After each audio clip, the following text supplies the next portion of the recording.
మీరు చూస్తున్నారు భద్రాచలం గోదావరి. అయితే మనము గోదావరి ఈ భద్రాచలంలో మెట్లు దిగిన తర్వాత మొదటగా అక్కడనే స్నానం చేద్దాం అనుకున్నాము. కానీ మొన్న వర్షాల కారణంగా అక్కడంతా కూడా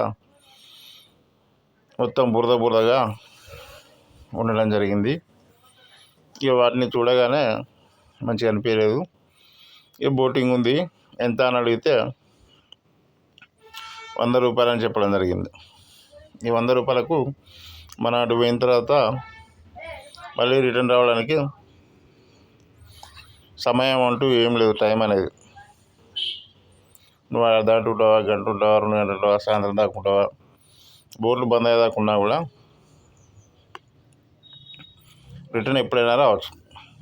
అట్లా అంటే సరే ఇక 100 రూపాయలు కదా అని చెప్పేసి అని గోదావరి అవతల పోయినాం. ఇక్కడ స్నానం చేసినాం. ఆడ కూడా చుట్టూ కొంచెం ఫినిషింగ్ చేసిండు, జారి కట్టి అక్కడ వరకే వెళ్ళండి, ఎక్కడికి వెళ్తే బాగా ఫ్లోటింగ్ ఉంటుంది, లోతు ఉంటుంది, వెళ్ళకండి ప్రమాదం అని చెప్పి ఆ బోటింగ్ వారు చెప్పడంతో అక్కడే చేశాము. అక్కడ కూడా నీటి ప్రవాహం చాలా ఎక్కువగానే ఉంది. మనం ఇంత పడుకుంటే చిన్నగా స్లోగా కొట్టుకుపోతుంది, అంత ఫ్లోటింగ్ కూడా ఉంది. ఇంకా నది కూడా చాలామంది ఇక్కడికి వచ్చి మంచిగా స్నానాలు చేసి బట్టలు ఇట్లా పిండుకొని ఆరేసుకొని పూజా కార్యక్రమాలు అన్నీ నిర్వహించుకొని వెళ్తున్నారు చాలామంది.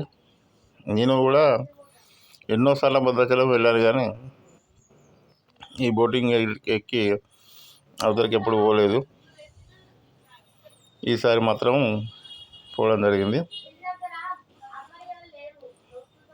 మీరు కొత్తగా నా ఛానల్ చూస్తున్నట్లయితే సబ్స్క్రైబ్ చేసుకొని లైక్ చేయండి, షేర్ చేయండి. ఓకేనా? మరిన్ని వీడియోల కోసం మీరు సబ్స్క్రైబ్ చేసుకుంటే నా వీడియోలు మీకు ఎప్పటికప్పుడు మీకు నోటిఫికేషన్ ద్వారా రావడం జరుగుతుంది. అలాగే మీరు చూసిన ప్రతి ఒక్కరు లైక్ చేయండి, షేర్ చేయండి. అందరికీ జై శ్రీరామ్, జై శ్రీరామ్.